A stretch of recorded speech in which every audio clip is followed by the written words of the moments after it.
Bienvenue sur le podcast de l'incubateur d'avocats.be. Afin d'accompagner les avocats face à la vague du numérique, notre équipe part à la rencontre d'experts qui partagent avec nous leurs connaissances et comment elles peuvent servir aux avocats. Pensez à vous abonner. Bonne écoute! Bonjour et bienvenue à la rubrique Tech sur la radio de l'incubateur. Mon nom est Essia Castali, je suis membre de l'incubateur d'avocats.be et je suis avocate au barreau de Bruxelles. Aujourd'hui, nous allons parler des smart contracts ou des contrats intelligents. Nous allons essayer de comprendre ce dont il s'agit, comment est-ce que cette nouvelle technologie, dont on dit qu'elle va révolutionner des pans entiers de l'économie et de la société, fonctionne-t-elle et quels en sont les impacts, notamment sur le monde du droit et pour les avocats en particulier. Pour en parler avec nous, j'ai le plaisir d'introduire Thomas van der Straten, qui est le fondateur de la société Cryptizen, qui est également actif chez Séraphin et dans la société Hey. Bonjour Thomas. Bonjour Essia. Alors Thomas, pourrais-tu nous expliquer brièvement en quoi consistent tes activités auprès de ces trois sociétés différentes ? Alors, moi avant tout, je suis passionné de blockchain et de technologie. Et donc, je me dirige vers les sociétés qui sont actives là-dedans. Et en particulier, ces temps-ci, dans le secteur de la blockchain, je passe pas mal de temps chez Hey, qui est une jeune start-up ici basée à la Hulpe et qui est en train de développer un réseau social d'un nouveau genre entièrement basé sur la blockchain et vous vous en doutez, sur les smart contracts. Très bien, je constate donc que tu as des compétences en matière de smart contract. Alors, est-ce que tu pourrais nous définir en termes très simples ce qu'est un smart contract ? Oui, alors un smart contract, donc, comme tu l'as bien dit au début, c'est un contrat intelligent. Mais en fait, derrière ce grand mot se cache tout simplement un programme informatique, comme n'importe quel logiciel qu'on trouve ailleurs. Mais pourquoi est-ce qu'on dit qu'il est smart ? C'est parce qu'en fait, il tourne sur la blockchain, donc qui est cette nouvelle technologie qui supporte notamment les crypto-monnaies comme le Bitcoin et l'Ether, et ce genre de choses. Et en fait, pourquoi est-ce que le fait que ce programme informatique tourne sur la blockchain le rend smart ? C'est parce qu'il est inarrêtable. C'est une machine qui est un peu, on va dire, entraînée par sa propre volonté. Donc c'est pour ça qu'on l'appelle smart. Il est capable tout seul en fait de s'exécuter. Et pourquoi est-ce qu'il est capable de faire ça ? C'est parce qu'en fait, tout ce qui est mis sur la blockchain, que ce soit du code, que ce soit de la donnée, etc., est mis de manière irrévocable. Ça va ? Donc quand j'enregistre une transaction sur la blockchain, c'est irrévocable. De la même manière, à partir du moment où je mets sur la blockchain un bout de code, donc le smart contract, le programme informatique, celui-ci va devenir irrévocable et plus personne va pouvoir en fait annuler son exécution. Et c'est pour ça qu'on dit qu'il est smart. C'est comme s'il était animé vraiment d'une volonté propre puisque plus personne ne sait l'arrêter. Et ça, c'est vraiment dû au caractère particulier de la blockchain, qui est que celle-ci est complètement distribuée. Elle existe à travers des milliers d'ordinateurs dans le monde. Et ça veut dire qu'en fait, si on voulait changer de la donnée qui est sur la blockchain, donc par exemple un bout de code d'un smart contract, il faudrait convaincre les milliers de personnes dans le monde de changer sur leur ordinateur en fait la version du code. Mais comme c'est virtuellement impossible, en fait, on dit voilà, c'est irrévocable, le code est mis sur la blockchain et il est smart. Et donc concrètement, un smart contract est une sorte de logiciel informatique. Oui, tout à fait. C'est vraiment rien de plus que ça. Et donc tout ce qu'on s'est imaginé en termes de logiciel informatique, comme application, que ce soit dans les applications B2B, B2C, donc au sein des entreprises, pour les consommateurs finaux, etc., on peut tout à fait aussi bien l'imaginer sur la blockchain, donc dans un smart contract, avec la grande subtilité bien sûr que lorsque ce code a été créé et déployé sur la blockchain, plus personne ne peut l'arrêter. Et donc, on s'en doute, en filigrane là derrière, il y a toute une série d'applications pour lesquelles ça ne fait pas du tout de sens de les avoir en smart contract. Mais par contre, il y en a d'autres où c'est évidemment très intéressant. Eh bien, je vois que tu anticipes sur ma seconde question. Est-ce que tu pourrais nous donner un exemple concret de smart contract ? Oui. Alors, l'exemple en fait le plus répandu est vraiment très fort lié aux crypto-monnaies. Donc, je disais le Bitcoin et l'Ethereum en particulier. Et en fait, c'est le fait de faire un smart contract pour réaliser une levée de fonds. Alors, dans le monde de la crypto-monnaie, on appelle ça une ICO, Initial Coin Offering, de la même manière qu'une boîte, je dirais, traditionnelle va pouvoir faire une IPO, entrée en bourse. Mais là, en fait, une boîte peut se lancer sur la blockchain, va émettre en fait une crypto-monnaie, va créer une crypto-monnaie et va la vendre en fait, et donc lever des fonds en vendant cette monnaie par l'intermédiaire d'un smart contract. Et donc ça, c'est vraiment extrêmement répandu dans le monde de la blockchain. Donc par exemple, en 2017, il il y a eu environ 800 ICO qui ont été réalisés, donc des sociétés qui ont levé de l'argent via ça. Et en 2018, Belgique ou dans le monde entier. Et alors en 2018, déjà plus d'un millier d'ICO qui ont eu lieu. Donc pour ça, le smart contract est vraiment extrêmement utilisé pour la levée de fonds. Et on parle de sommes, je pense que c'est 6 milliards en 2017 qui ont été levés, et déjà 6 milliards et un peu plus en 2018 à l'heure actuelle. Donc, ça, c'est vraiment le plus courant des smart contracts. Mais après, il y a des choses qui ne concernent pas spécialement des grandes quantités d'argent et qui peuvent être utiles dans la vie de tous les jours. Je vais prendre un exemple personnel. Moi, j'ai eu l'occasion ici, il y a quelques mois, de travailler avec une SBL qui s'appelle Bicode, une SBL active ici en Belgique. Et en fait, j'ai organisé une récolte de fonds pour cette SBL. Et la particularité, en fait, c'était qu'on collectait de la crypto-monnaie au bénéfice de la SBL. Mais pourquoi c'était un contrat? C'est parce que ces fonds n'allaient être libérés qu'à partir du moment où le smart contract disait « Ok, maintenant on peut lâcher les fonds ». Et quel était le critère? Il fallait que moi, j'ai couru 60 km autour de Bruxelles. Et donc, en fait, j'avais un GPS. Et le smart contract était lié au GPS. Et donc là, c'est vraiment, on voit, en fait, c'est des clauses. On aurait dit sur un bout de papier, on aurait dit, voilà, si un huissier constate que la course a bien eu lieu, etc., alors on va donner l'argent à l'SBL. Ici, on a pu s'en passer, en fait. On a tout codé avec le GPS, avec la crypto-monnaie, etc. Et à la fin, ça a été un succès. Donc ça, c'est à petite échelle. Il n'y a pas énormément de gens qui ont participé parce que c'est encore assez confidentiel, mais ça peut très bien être utile. Et ça a bien bénéficié une association bien de chez nous, je dirais. D'accord, donc à bien te comprendre, nous avons un logiciel appelé Smart Contract dans lequel nous rentrons les obligations réciproques des parties. Ouais. Et ce n'est qu'une fois que chacune des obligations ont été exécutées par chacune des parties que le logiciel autorise, finalement, dans le cas que tu as présenté, la libération des fonds. Exactement, oui. D'accord. Et alors, ici, on parle de libération des fonds, mais c'est important de dire qu'il n'y a pas que les fonds qui peuvent être en jeu. Il y a aussi, par exemple, des droits de vote qui représentent un pouvoir de décision. Si on prend un smart contract pour la gouvernance de société ou des choses comme ça, mais aussi des clones digitaux d'objets. Par exemple, dans une supply chain logistique, on va dire, voilà, il y a un smart contract qui régit le fait que lorsque un passage a lieu depuis un entrepôt vers un livreur, par exemple, le smart contract va enregistrer qu'un bien physique, ou en tout cas son clone digital, a changé de propriétaire. D'accord. Donc, si je traduis ça en langage juridico-juridique, on va arriver à une situation où les parties sont contrôlées finalement par une machine. L'exécution de l'obligation est contrôlée par une machine.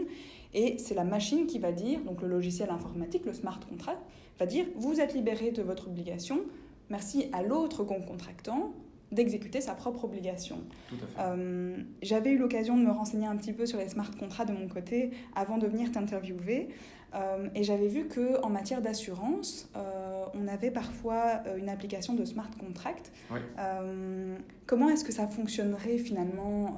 Je prends un exemple un petit peu différent parce que peut-être que ça pourrait intéresser plus de personnes au quotidien, et notamment les justiciables. Oui. Et concrètement, comment est-ce qu'un justiciable ou même des praticiens du droit pourraient mettre en place des smart contracts? Oui, je pense que l'exemple que tu soulignes de l'assurance est un bon exemple en fait pour les smart contracts, qui sert toute une série de gens dans un écosystème. Et en fait, il y a actuellement un smart contract d'assurance qui tourne assez bien en fait, sur lesquels des sinistres ont déjà été déclarés, des remboursements ont été effectués, et c'est AXA qui l'a lancé en fait pour les retards d'avion. C'est-à-dire que là, il y a un smart contract où quelqu'un va souscrire une assurance et ce smart contract va être responsable lui-même de monitorer en permanence les retards des différents avions dans une base de données. Et en fonction en fait, de l'avion pour lequel on s'est assuré, il va pouvoir procéder à un remboursement. Mais de nouveau, excuse-moi, je t'ai coupé. Oui.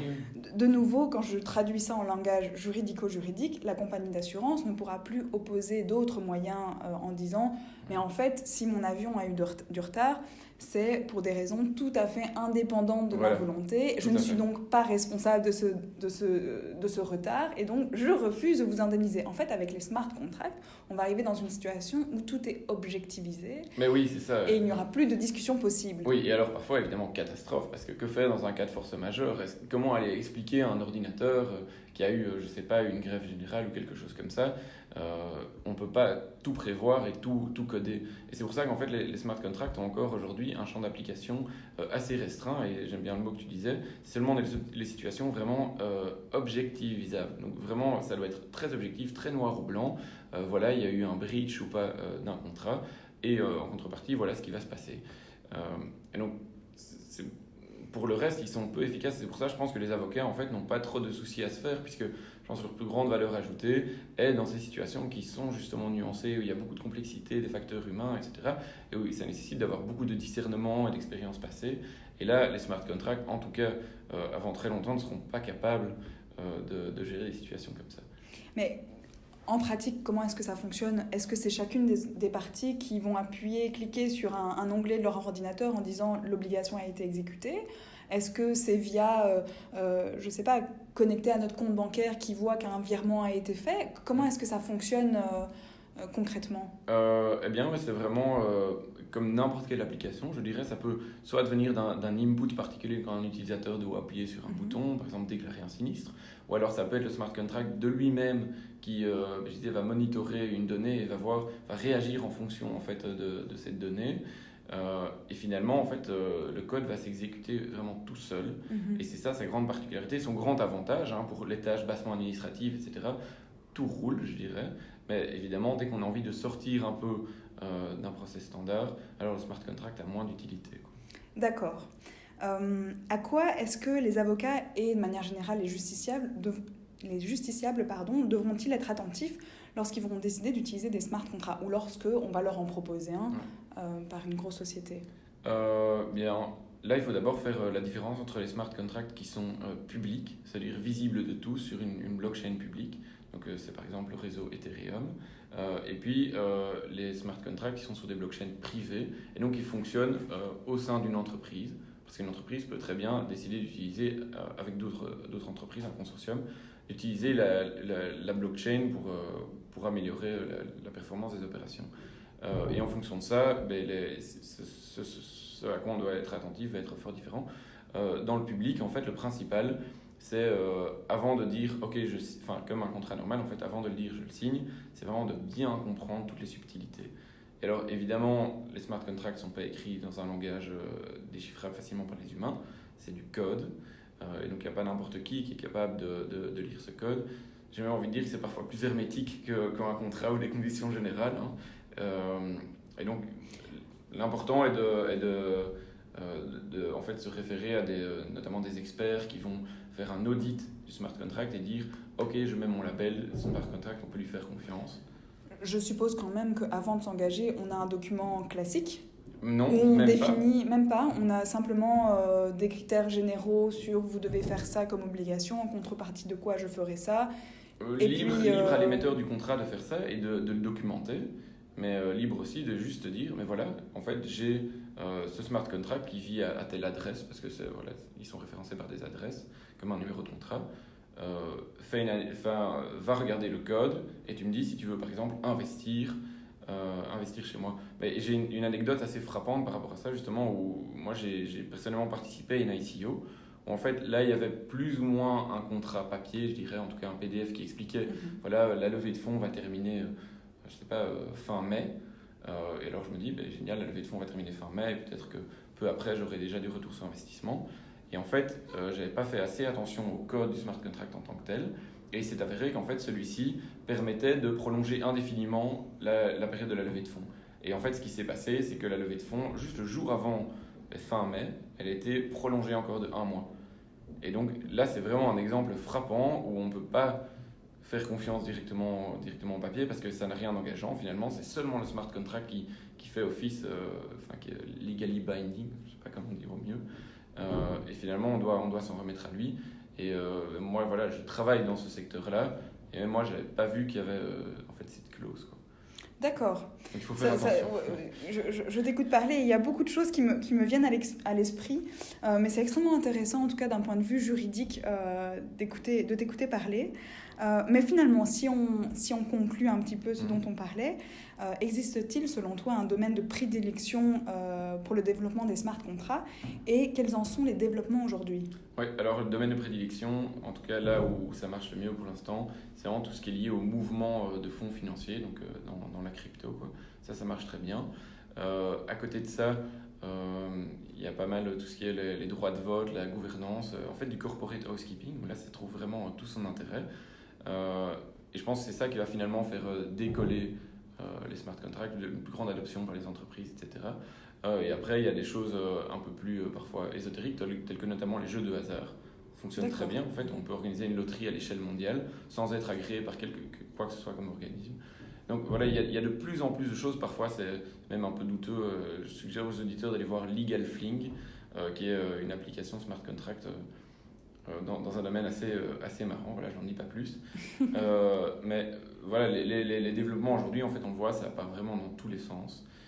Il y a eu une sorte de hype avec le prix du Bitcoin notamment qui a explosé, etc. Maintenant, on est dans une espèce de creux. Je pense que c'est vraiment sain. C'est le cycle de vie de toute technologie. À un moment, on passe par un peu cette déception. Les espoirs initiaux ne sont pas satisfaits, etc. Mais on sait que c'est seulement après que la maturité va commencer à se développer. On va pouvoir prendre un peu de recul et on va trouver les vraies applications là où ça fait du sens. Et puis, il ne faut pas oublier que la technologie des smart contracts, c'est très jeune en fait. Ça a seulement 3 ans. Ça existe depuis 2015. À titre de comparaison, JavaScript, qui est le langage quasi le plus utilisé dans le développement web, donc un autre code, existe depuis 1995. Et même là, il y a encore des instabilités, donc c'est encore tout jeune. Je ne doute pas du tout qu'il y aura beaucoup de domaines d'application dans les années à venir. Eh bien Thomas, merci beaucoup d'avoir joué le jeu des questions-réponses sur ce thème qui est à mon sens extrêmement intéressant. Il m'a semblé que tes explications ont été très claires et je t'en remercie sincèrement. Plaisir. Merci d'avoir écouté cet épisode jusqu'au bout, nous espérons qu'il vous a plu. Si c'est le cas, merci de liker, de partager l'épisode et d'en parler autour de vous pour que ce podcast puisse aider un maximum d'avocats. À la semaine prochaine pour le prochain épisode. Salut!